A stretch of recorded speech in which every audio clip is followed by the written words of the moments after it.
host, Jaron Matheson of the AAC Podcast, and today's guest is Andrew Chavarrilla, and we got to spend some time to get to know each other over the past years. You're looking at me funny, man. No, I'm just looking at you, bro.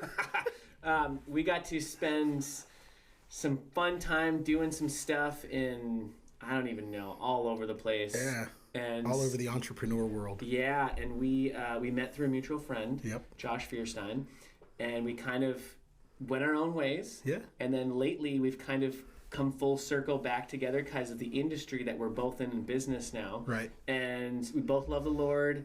We love family. We love our country, and we love canines. Yeah. And so I'm excited to kind of dive in with you here and hear where you've been the last couple of years, because I haven't really been a part of your life for the last few years. So just start diving in, man. What are you doing now since last I ran into you? Right. So back in October of this past year of 2023, we acquired Vulcan Arms, which was a huge move, nerve-wracking move on our part, but it was like the big boy step into entrepreneurship. I've always had the small pieces of the companies, right, and doing these things. And with my background as a veteran and things like that, it just made sense. So now we've kind of taken on that tactical and outdoor space with premium firearms accessories, and that's kind of been the sole focus. Yeah. So you said that this is like your first big jump, though, right? Yeah. Okay, dive in it. So you tell us a little bit more about your background, because you kind of are an entrepreneur, but this is your full one. Yeah. Explain. So as an entrepreneur, I've always been like an entrepreneur in the, I guess, service industry, right? Doing the media, the marketing, the background stuff for other companies and taking them on as clients in my business model, right? Now it's like I'm the buck stops here guy. This is my company, along with a couple partners, right? But this is my company. We're on the ground running. I'm the everything hat guy, and it's like also the sense of like where failure is on my shoulders, right? If this fails, it's my fault. Like, right. I can't blame somebody else. Whereas if you're doing things with another company, you're like, hey, this just isn't tracking, and they're like, okay, we're just gonna go with a different company, and you're like, you're cool. And then you hustle and you grind. I've always had that hustle and grind entrepreneurship, but now it's like, man, this one can't fail. Yeah. So why this one though? Like, were you looking for like businesses to buy or to start, and then did this just kind of like fall into your lap, or you had to like search for it? How did this come about? So this one came about. So I knew the original owners of Vulcan, and then I'm really close friends with Chris Linville, who owns GunsAmerica.com. And Chris and I have been good friends, and as we were kind of like working through navigating some pieces, I had connected Matt and Colin, who originally owned Vulcan, to some other business partners of ours that were doing different things that they needed. And as just the conversation grew, this company, we knew the owners who had acquired it. It went up. They were like, hey, they started having those whispers of, hey, we kind of want to unload this company. We kind of want to sell this company. They did not have a background in e-commerce, so they didn't know what to do with it. So that was kind of where Chris and I, were having this conversation, and he was like, hey, dude, it'd be really cool to take this company. And now we say it's veteran owned. And then we use the distribution resources that we have available through the companies that he has in the space already. And then we brought Matt and Colin back on board, who owned it originally, as partners, and it just kind of took off. It kind of all fell together. It was kind of a God thing all around, and it's going well now. So did you bring them back in after everything was bought out, settled, and you just wanted to come in, or was that part of the agreement? Oh no, I brought them in the room when we initially acquired the company. Oh, okay. It was kind of so it was cool. Yeah. So dude, that's awesome. So tell us a little bit about the products, because that I can see them here, but explain to everybody what makes you guys special and stand out. So initially, kind of what people knew about Vulcan, and I didn't bring any with me because I didn't have time to stop by the warehouse this morning, but initially the product that we had was the Quick Draw. It's the magnetic mount that goes under the dash of the vehicle, right? So we actually have the patent on that product, which was really cool. That was like the draw for us to say, hey, there's intellectual property that comes with this company, right? So it made sense. And then a couple of years back, they launched the Weatherlock products, which are what you see on the table and back here. Mm-hmm. Ammo bag, AR bag, pistol bag. So these bags basically can replace a hard case, right? So they are soft bags, but they're puncture proof, waterproof, dust proof. They're submersible, they float. I True Pierce over at Guns America did a review on the AR case, put a $6,000 AR with optic and suppressor in the bag and threw it off a bridge into a river. Don't recommend doing that with our products. Don't do that if you're watching this podcast. Please don't. It gave me a heart attack. But he unzips it afterwards. Everything's dry, in place where it's supposed to be. Really cool tactical product, but the way that my mind works as an outdoorsman, as a guy that likes to be outside, out on the water, hunting, fishing, this product made more sense as doing. So this is our prototype of our shotgun bag that's coming out later this year. Nice. And I was like, that is the practical use of our WeatherLock technology, is for hunters that are, it makes more sense. It doesn't make sense for me to have all the time an all-weather bag out at a range. But it makes sense for me to have one in a duck blind or on a boat or something like that to protect my shotguns. So that's going to be that'll be coming out later this year. I could have used that. I was in a boat once with my dad going duck hunting, and he pushed it off, and I was sitting in the corner, and it was like a rowboat, and he stepped in on the front part, and I went flying in the water, and of course I got my gun. But I'm not ready to hunt, so I don't need, if I had the bag. So what did we do? I threw the gun. So we had to go get a rake, and we duct taped like tree limbs to get out there even farther. We got it back, but I can see how this can be useful because I threw my gun in the water already. Yep. Going hunting once. Yeah, it happens, right? Yeah. So that's actually case use, right? We've had a lot of people say, "Hey, man, I've dropped my gun in the lake before, or I've dropped it in the marsh," and so just made practical use. We obviously have the duck reed camo on this one. Not sure what camo we're going to go with quite yet. But this is like I said, that's the prototype. So yeah, dude, that's cool. So what do you guys? You said it was an e-com business. And so is that all it was? Are you in brick and mortar stores? Or what is your guys' strategy and plan to blow this up? Because I can look at you, the passion and excitement. Yeah. You don't want to go small. You want to get this it's gonna be we want to be huge. So right now we're working with Shields on getting into Shields here in Texas first. Thanks to some connections we kind of made, and from you, and that's kind of how we reconnected. Right? I called you. I was like, "Hey, dude, I need to know how to do this." And you were like, "Well, let's go have some lunch real quick and talk about the strategies and how you can do this." And that's we're in a few gun stores. We do have a guy that is now on our team who is handling basically all of our retail relationships. In fact, we didn't poach him. He had already gone off on his own, but he has experience. I'm not going to throw his name out there yet. I don't want anybody to come try to steal him from me. But he was the retail and distribution guy for Smith & Wesson for 9 years. There you go, right in the industry. So he was right in the industry. So we're working hand in hand with him, and we're doing pretty well now. Good. So what? Before we pivot to some other stuff, is what has been your biggest challenge in acquiring this business? Because it's different. Because I'm building one right now from the get-go, day one, and I actually recently bought out my two partners. So I own All American right now at 100%. Building a new team, one guy right over there, Roy. Yeah. And so I'm going to have some more people, but as of right now, I own it 100%, and I'm going to start building some. So it's different challenges that I'm running into than you're going to run into, because you already had an existing business up and running, money's coming in, you got account, your e-commerce. But what is the biggest challenge you've run into since you've acquired this? The biggest challenge that we kind of ran into, and I'm just going to say in general as a company, what we ran into was the fact that this company pretty much sat for 2 years with no movement, right? No movement on social, no advertising, no new customer acquisitions. So that was kind of the big challenge for us, was not only are we taking on an existing company, which has an established brand, but it's a company now that people probably thought has gone under. It's no longer doing anything. So kind of turning it back on, and I guess the way my mind kind of views it, right, is re-greasing all the gears and kind of making the machine move again. That's been the big challenge for us, because it was bought by some guys that were in the insurance space and didn't really understand e-commerce and advertising and marketing. So that's been the hardest part. Okay, that sounds like, I can see it in your eyes, man, that it's been a challenge. It's been a grind. Do you feel like you're still trying to get momentum to go up, or you've already kind of breached that? I think we've breached it. We've broke the ceiling on that part, and now it's just kind of it's reestablishing the brand image, right? And kind of, we've talked before, changing how we market some of the things versus how they were marketed in the past and things like that. Man, what's interesting of getting this business is I've been more in the sales department than the marketing. Yep. And man, sales is marketing, bro.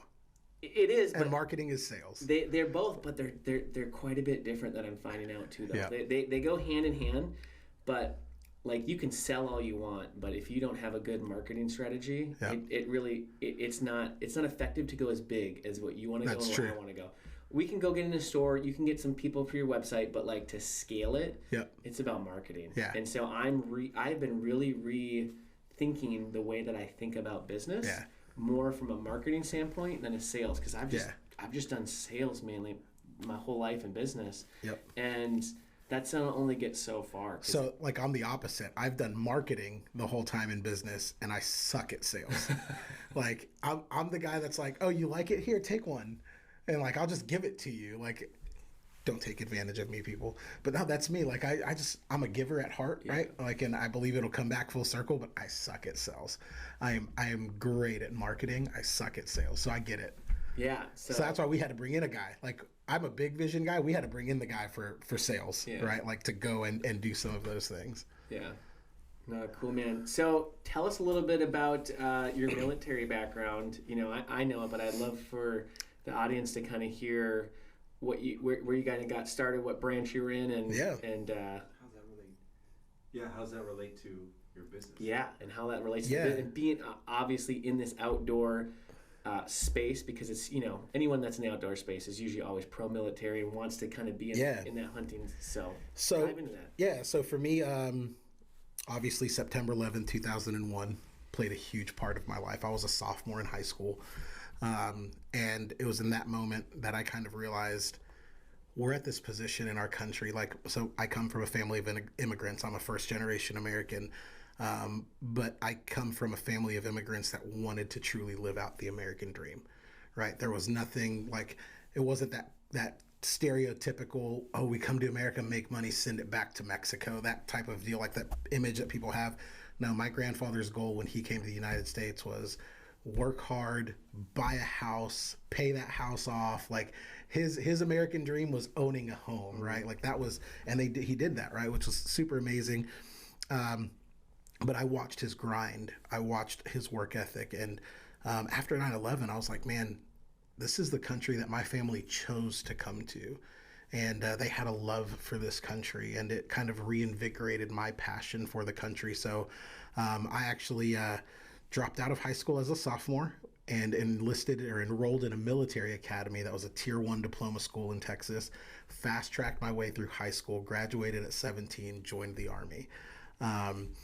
And it was all intentional, right? It was all post 9/11. So 2003, I enlisted in the Army a few days after my 17th birthday. Flew to Fort Benning, Georgia, went through boot camp. My graduating class of basic combat training in the Army was different than any other class before it. So our whole class graduated in, I'm dating myself a little bit, in BDUs. They don't wear those anymore. It was the green camouflage, the old school camo.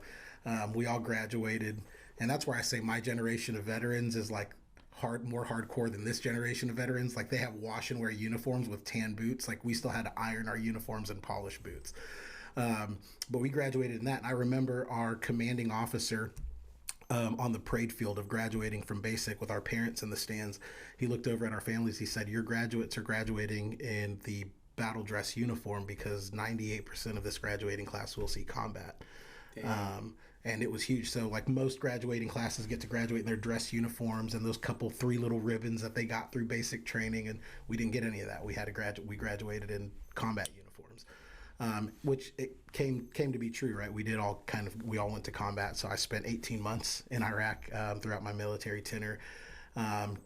Met a girl, my last deployment, and she said, hey, dude, it's me or the Army. So I picked her. I like to think I picked well. But I really enjoyed my time in the military. I got to go to combat, which I don't recommend, right? I don't want war. And it's Sergeant Major Benavides, or Master Sergeant Benavides, who was a former Green Beret in Vietnam. He used to say, those who have seen war understand the price of war and are the ones that pray for peace the most. And that's very true, right? Like, I've been there. I don't desire that for anyone, but at the same time, I thank God that I went through that. It kind of molded me, it shaped me, and got me to where I am.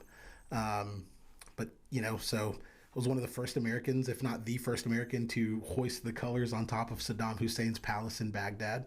Got to work with some special operations units in the support role as a Black Hawk crew chief. So it was a cool time of my life, but I was very much a kid, right? I was 17 when I was doing this stuff, and I thought I was invincible, and my body's paying for it now. But it was cool. It was a cool experience in my life, and like I said, dude, I'm blessed to say I've come through that.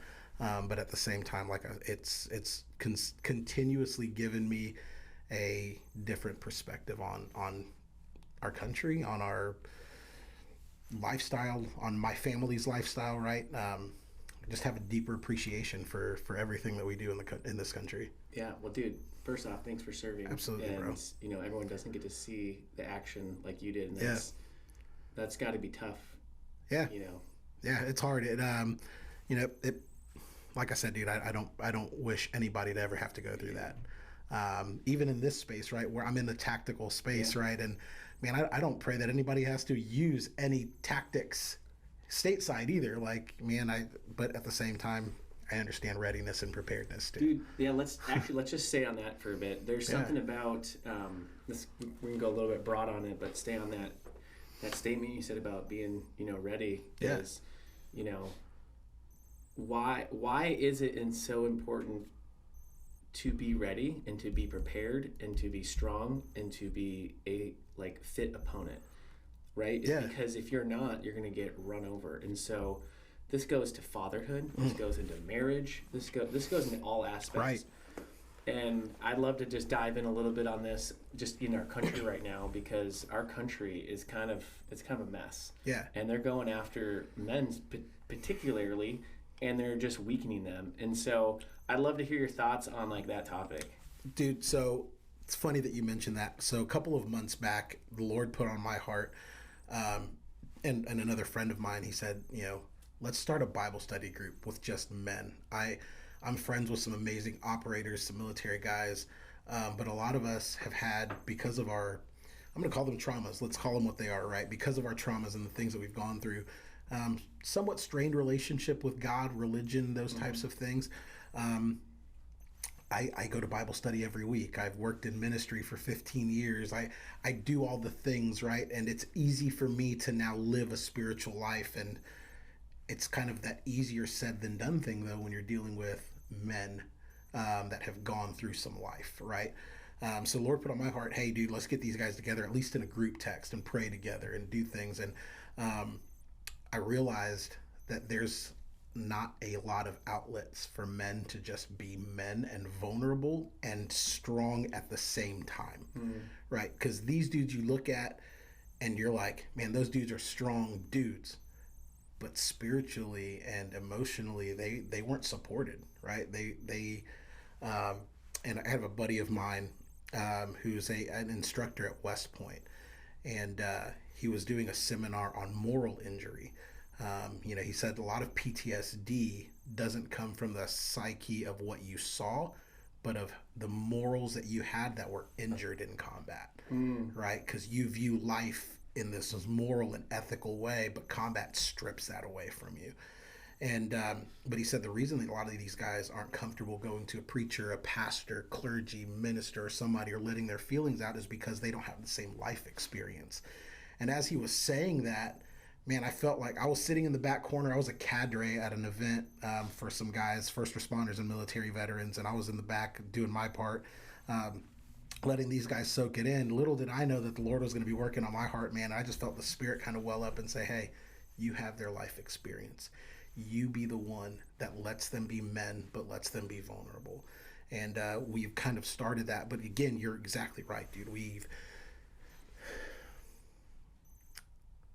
How PG does this podcast have to be? No, you can say whatever you want, man. Okay, so I say this, and Mom, I'm sorry. But we are going through the pussification of men in our country right now. We just kind of, we've made a bunch of sissified men, and and we've told that warrior class, just go sit in the corner and be broken, right? And dude, that's not what Scripture teaches. My mindset always goes back to Nehemiah, right? When they are in Nehemiah chapter 3 and 4, when they're rebuilding the wall, and there's these breaches, and they see the enemy pressing in, right? They still have to be craftsmen and worksmen. Yeah. But Nehemiah says, hey, I'm going to put you right here, right in the middle of the breaches. You got a shovel in one hand and a sword in the other. And he said, now you're going to fight. But he gives them purpose. He gives them a purpose to their fight, right? The purpose to their fight was, he says, you're going to fight for your homes, for your family, for your children, for your brother, for your sisters. That's your purpose now. Man, I have a wife and 4 kids. There is nothing you will do to stop me except put me in the ground to do them harm. Like, there's no way that I will let harm come to my family. And that's my biblical purpose. I'm supposed to be a warrior, but I'm supposed to be a worker.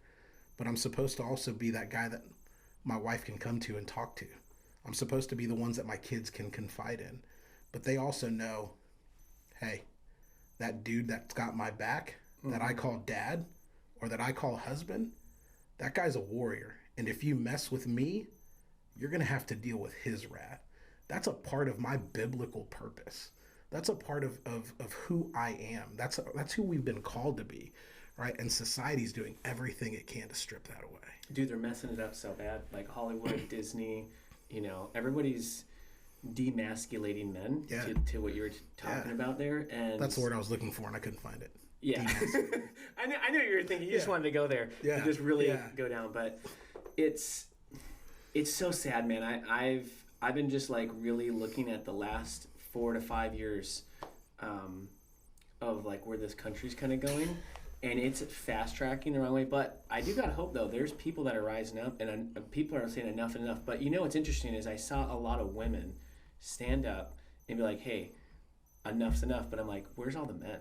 And a lot of these women are waiting for godly men to stand up and say, nope, we're putting our foot down. And I'm starting to see them come out, but I applaud you for what you're doing. Bible study, you're getting together with these men, because most men don't have a place to be vulnerable, right? And they don't actually have a community that they believe has their back, because they have to, not share, or they got to be this tough guy. But at the end of the day, like, you can only do that for so long. Yeah. And I think this is the enemy's plan.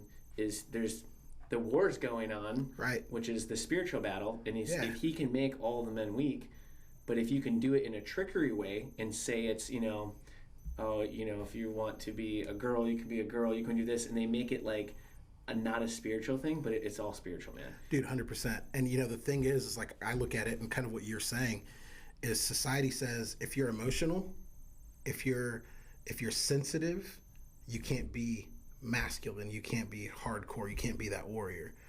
And it says if you're that hardcore warrior, then you can't be sensitive and you can't be emotional. And that is a lie, straight up lie from the devil, dude.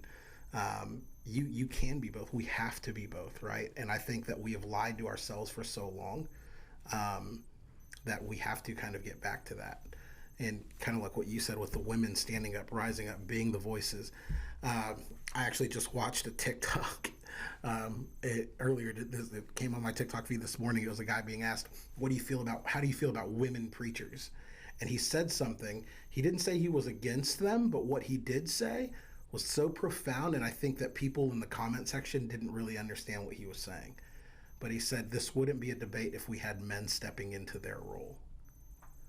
And while I believe that women have a purpose, women have a role, women have that perspective, right? Again, a woman shouldn't have to be the provider of her home. Sorry, shouldn't, right? That's my role. It's my job. A woman shouldn't have to be the protector. It's my job. It's my role, right? A woman should be the keeper of the home, the nurturer, the one that helps that is the helpmeet, right? That word that we don't like to use. And it's not in a submissive way, not in just the submissive way, from a perspective of like you are inferior, right? I had a Bible professor one time say it this way. He said, when Eve was created, she wasn't taken from the head. So that doesn't mean that she is to be the head of the home. That's the man's role. Nor was she taken from the feet. So she wasn't made to be trampled on by the man either. She was taken from the ribs, side by side, right? We have this outcry of feminism for equality, right? My wife is equal in my home. Her decisions are just as important and impactful as my decisions, right? In fact, I run decisions by my wife. But in the middle of the night, if we hear something outside, my wife's not going to go and take care of it. She can handle what she needs to, in line with preparedness, right? We have a plan in our home. Like, we have a what happens if plan. But, so she does have a job to do in that plan. But she's waking me up and I'm going to the door, right? Or I'm going to wherever, like, the noise was or whatever the issue is. I am handling the issue. Right. But again, her role is just as important as mine. I would probably say that her role is more important than mine, because in our plan, her plan is protect the kids or get them out. That's her part of the plan, and let me go and handle the situation. To me, as a father, protector, provider, that role is more important than mine. Yeah. Right. Well, and that goes to what's messed up, and I want to get to a couple more topics. Yeah. But I'll end on that is, that's why it's so dangerous for what society is doing right now, is because they're trying to say there's no difference between a male and a female, basically, and there is. So when you do that, you're degrading the female so much, and the women part, because they, like you said, it's an equal partnership, and we just have different roles, but it's equal, and that's the thing that's kind of got messed up. Yep. So 100%. I want to go into. What kind of dogs do you got, man? I mean, we are the All-American Canine Group, and I know that you got a couple dogs, and I want to hear about them, the breeds, their names, and what you love about them. I do. So I have 2 German Shepherds, Trigger and Chief. Oh, I like those names. Roy, you like those names? I love those names. Yeah. Oh, man. Yeah, so Trigger and Chief, and then I always wanted a French Bulldog. And once we were blessed enough, right? Because those dogs aren't cheap. Let's just be honest. But once we were rolling in the blessings and comfortable, I was like, I'm gonna get my dog, right? So we have a French Bulldog named Sarge, and his name came from the fact that even as a little puppy that we brought home with 2 big old German Shepherds, he ruled the roost. He was no punk. So he's the you got Trigger and Chief, but they answer to Sarge. Yeah. So. Isn't that funny that me and Roy were talking about this, how the littlest dog always is the boss. Oh, dude, why is that? I don't know, man. He's definitely the A-type personality of the pack. Yeah.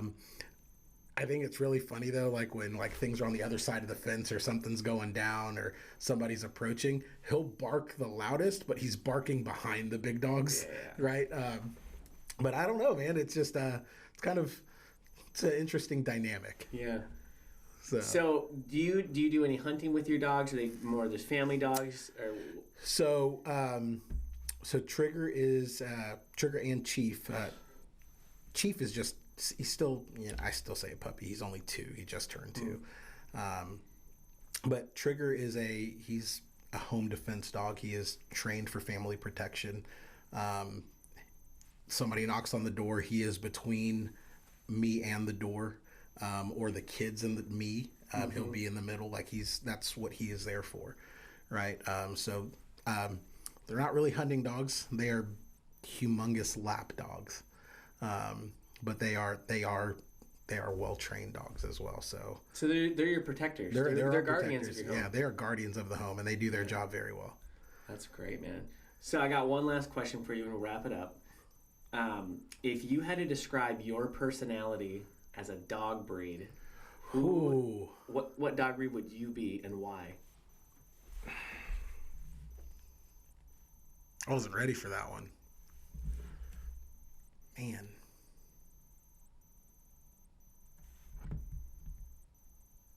Probably a pit bull, an American pit bull. Why? Because I've been around pit bulls before, and I'm a guy that's punish the deed, not the breed, right? I've been around some very, very sweet pit bulls, but I don't want to be around their business end when they're ticked off dogs, right? So, in that regard, I would say that's kind of a little bit misunderstood, a little bit rough around the edges as a breed and all, but at the same time, they're very sweet. So. I can see that actually, knowing you for the last 4 years. Yeah. I can see that. Yeah. That's a great explanation of why. Jaron, same question. I'm going to put you on the hot spot there, too. Yeah. What would you say? I would definitely be like a sheepdog. Yeah. So whether it's an Australian sheepdog, there's different kinds, but and the reason is because I'm very protective of the community that I'm always a part of in my family. Yeah. So you mess with them, it's really funny. I'm like go-lucky, very nice, but that flip side of me is just as dangerous that no one ever sees. Yeah. And I'm definitely, actually real quick, I'm glad you brought this up. There, in the movie with Chris Kyle, what is that movie called? American Sniper. American Sniper. I love this scene. They're at the dinner table and they're talking about they're talking about sheep, wolves, and sheepdogs. And he tells them in his family we're sheepdogs. Yeah. Because you have sheep and then the wolves come in to eat the sheep, right? Well, you need protectors. And so I remember watching that movie, and that was the thing actually that stuck out the most, is it resonated with me. So I'm like, oh, that's me. Yeah. I'm that sheepdog. I like that. Yeah. Yeah. There's so Matt Larson is my buddy that was at West Point that I was talking about. How much time do we have? You can keep going. We need to wrap up. Okay. We'll wrap up here, but you can keep going. So Matt Larson, this is not to take away from dogs at all. But I loved the sheepdog mentality or the sheepdog analogy, right, towards protectors until I heard Matt Larson. Now, he's a professor of psychology at West Point, but also their hand-to-hand combatives instructor. And one of the things that he talks about with canines or with dogs is he says they are trained to be that protector. They're trained to be that sheepdog. But their instinct is to eat the sheep. Regardless of being a sheepdog, their instinct, what is in their genes and DNA, is eat the sheep. Versus, and he talked about bison, he said, versus the bison bull. The bison bull protects the herd at all cost, regardless of the threat. It's to protect. Like in its genes, it's not to go and eat the rest of the herd. It's to protect the herd, right? So I loved it until he said that, and then he was like, so be the bull. And I was like, oh, that's good. I've never heard that. That's really good. It's really good. Yeah. It's super good, but I'll leave that one for you guys. You can leave that. I'm gonna go chew on that one. I'm gonna go research it a little bit. Yeah. Good. Well, man, thanks for coming on. Bro, thanks for having me. Where is a good place where people can go and find this product, learn more about it, and go shop for it? VulcanArms.com. Okay. VulcanArms.com. Well, there you go. Everybody go there, and when's this gonna come out? So fall of 2024, later this year. Okay. So this will be out. We're looking Q3, Q4, everybody. Yep. This one right here, this prototype, will be live. Yep. All right. Thanks again, man. Sweet, brother. Appreciate you. You. Yeah.